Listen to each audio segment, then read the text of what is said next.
That thing you learned in school about history? It's dead. And what replaced it is way more twisted than you think. For decades, we've been told history is just facts in a textbook. Dates, names, battles. Memorize this, pass the test, move on. But something happened in the last 20 years that completely changed how we see the past. And honestly, once you understand it, you can't unsee it. The old way of thinking about history is gone.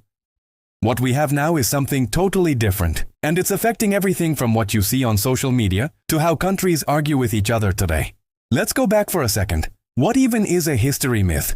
I'm not talking about like Greek gods or legends. I'm talking about the stories we tell ourselves about the past that aren't really true, but we believe them anyway because everyone keeps repeating them. Think about it. How many times have you heard that Columbus discovered America? Or that people in medieval times thought the earth was flat? Or that Napoleon was super short? These things get repeated so much that they become fact in our minds. They become the history myth. The single, simple story that explains everything. Here's the thing though. For a really long time, this is how history worked. You had one version of events. The winners wrote it, the textbooks printed it, and everyone learned it. There was a clear narrative, a beginning, middle, and end. Good guys, bad guys. Progress moving forward in a straight line. This was the history myth. Not myths about history, but the myth that history itself is this one clean story that everyone agrees on. And for most of the 1900s, this worked pretty well. You had big institutions like schools, governments, and media companies controlling what version of history people learned. If you wanted to know about World War II, you read the textbook. If you wanted to know about ancient Rome, you trusted the museum. There was authority. There was a single source of truth. But then something happened. Actually, a bunch of things happened all at once. The internet showed up. Social media exploded. Suddenly, everyone had a voice. Everyone had a platform. And more importantly, everyone had access to information that used to be locked away in university libraries or government archives. You could question things now. You could look stuff up yourself. You could find 10 different versions of the same event and compare them. And that's when the history myth started to crack. Because once people realized that history isn't this one simple story, once they saw that there are multiple perspectives and hidden details and things that got left out on purpose, the whole thing fell apart. The clean narrative broke into 1,000 pieces. And we're still trying to figure out what comes next. So what actually replaced the history myth? Here's where it gets interesting. First, we got what some people call the democratization of history. Sounds fancy, but it just means that regular people can now participate in telling historical stories. You don't need a PhD anymore to have a voice about the past. You don't need permission from a publisher or a university. You just need a YouTube channel or a TikTok account or a blog. This is both amazing and terrifying. Amazing because we're hearing from voices that were always left out before. People whose grandparents lived through events but never got to tell their side. Communities whose stories were ignored or erased. Suddenly, history isn't just what happened to kings and presidents, it's what happened to everyone. But here's the terrifying part. Not everyone telling history online knows what they're talking about. Some people are just making stuff up. Some are twisting facts to fit their agenda. Some are repeating myths without checking if they're true. And because social media rewards whatever gets the most clicks and shares, the craziest and most emotional versions of history often spread the fastest. So you end up with this weird situation where we have more access to historical information than ever before, but we also have more confusion than ever before. Everyone's an expert now. Everyone has a theory. And figuring out what's actually true becomes harder, not easier. Second thing that replaced the history myth? Fragmentation. Instead of one big story that everyone believes, we now have a million little stories that different groups believe. Your version of history depends on where you live, what community you're part of, what social media you use, and what you already believe about the world. Let's take a simple example. Ask 10 different people about Christopher Columbus. Some will say he was a brave explorer who connected two worlds. Others will say he was a brutal colonizer who started a genocide. Both of these groups will have facts to back up their version. Both will have quotes and documents and evidence. And both will be absolutely convinced that the other side is wrong. This is the new reality. History isn't one myth anymore. It's thousands of competing narratives, all fighting for attention, all claiming to be the real truth. And social media makes this worse because algorithms show you more of what you already agree with. So your version of history gets reinforced over and over, while someone else's completely different version gets reinforced for them. Third thing? The weaponization of history. This might be the biggest change of all. History used to be about understanding the past. Now it's about winning arguments in the present. Countries do this all the time. They'll dig up some historical claim from 500 years ago to justify a modern political decision. They'll rewrite textbooks to make their nation look better and their enemies look worse. They'll create museums and memorials that tell one very specific version of events while ignoring everything else.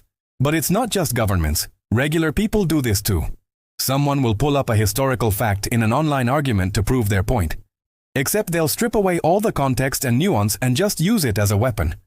History becomes ammunition instead of understanding. And here's what's wild.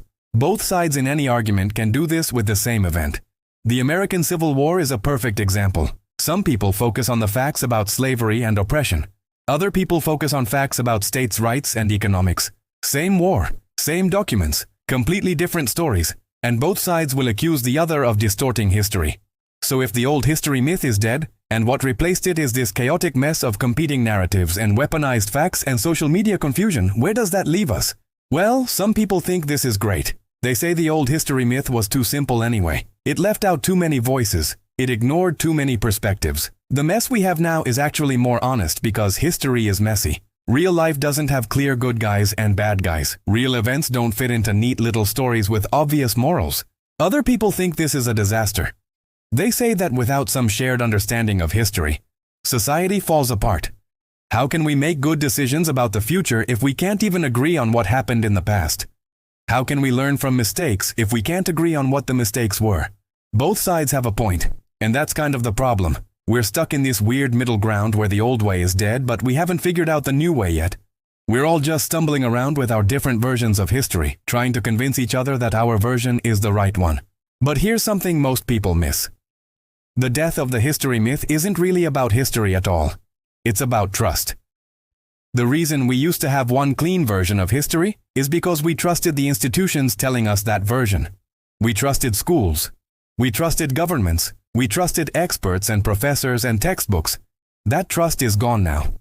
And once trust disappears, everything fragments. Everyone becomes suspicious. Everyone starts looking for alternative sources. Everyone starts creating their own version of truth based on what makes sense to them and their community. So here's the big realization. The history myth didn't die because we got smarter or found better information. It died because we stopped trusting the people who were telling us the myth. And what replaced it isn't a better version of history. It's not more accurate or more truthful. It's just more chaotic and more personal.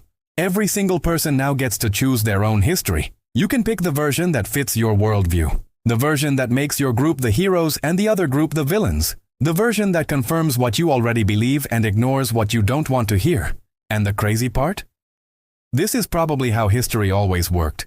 The clean, simple myth was the weird exception. For most of human existence, different communities had different stories about the past. Different tribes and villages and kingdoms all had their own versions of events. The myth of one universal history only existed for like 100 years, when mass media and public education made it possible to tell everyone the same story at the same time. Now we're just going back to how things used to be. Except with smartphones and social media instead of campfires and oral traditions. The technology changed, but the human behavior stayed the same. We want stories that make sense to us. We want heroes we can root for. We want villains we can blame. And we want to believe that our side is right. The history myth is dead. What replaced it is 1,000 different myths, all competing for your attention, all claiming to be the real truth. And the scariest part? There's no going back. You can't put this genie back in the bottle. We're stuck with this new reality whether we like it or not. So what do you do with this information? How do you deal with a world where history is whatever you want it to be?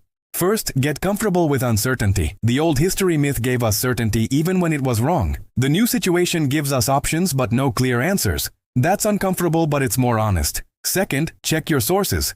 Just because someone online says something happened doesn't make it true. Just because something confirms what you already believe doesn't make it accurate. Look for multiple perspectives. Read different accounts. Be willing to change your mind when you find better evidence. Third, understand that everyone is biased, including you. Including me, including the historians and teachers and documentaries and podcasts. Everyone has a perspective. Everyone has an agenda, even if they don't realize it. The question isn't whether bias exists. The question is whether you're aware of it and trying to account for it. And finally, remember that history matters because it shapes how we see the present. The stories we tell about the past determine what we think is possible in the future. If we only know one version of history, we only see one path forward. But if we understand multiple versions, multiple perspectives, multiple truths, then we have more options, more possibilities, more ways to imagine a different future. The history myth is dead. It's not coming back. What we do with what replaced it is up to us. We can use these competing narratives to understand each other better or to drive each other further apart. We can use the chaos to learn and grow or to fight and divide. The tools have changed, but the choice is still ours. If this made you think differently about history, go watch the next video.